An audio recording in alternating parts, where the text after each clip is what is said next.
cáchéad scór daltaíon in seo Gaelscoil chuilinn chéad chuig clán sa scail tá tuismitheoiríonn ón Iarán ón Rank tá tuismitheoiríonn ón Bhreatain Bheag ó Sasanna ón Fólann agus iad na seo agus na páistí teachtarteach agus iad lífas Gaeilge tar éis bliana chaile.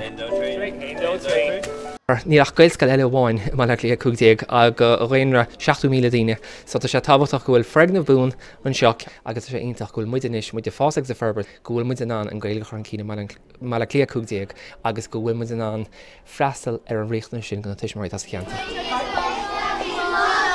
Tá áthas ar an bhfuil Gaelscoil an Chuilinn ann, tá cúpla céad Gaelscoil ar fud na tíran is, 97 dóí ar bhánach 310 nó 410 lasmodas na Gaeltachtaí. Nach réamhlóid úntaach é sin.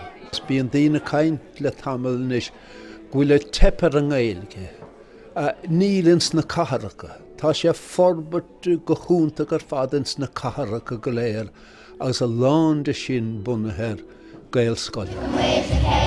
Tá freaganmh bra áling nua agan an nniu, tá an éileamh ar an scóil, tá an scóil ag fás agus ag méidú go leanúnach. Is ás ionach é mar bhí an méid sin éileamh ar rabhar Gaelscoileachta sa counter a gotna maiile clia cúigdeag agus tá sé sin ar fálan is do bhaintear an ceantar.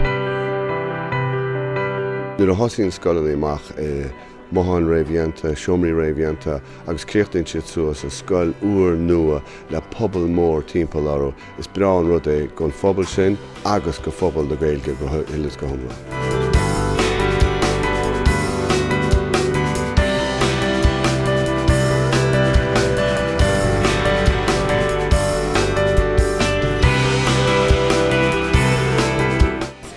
Even with school shut to say homework. Mám scóisiú mar na rúsí just chodeas, Chuilinn rá. Rálam an scóisio, is go hínta.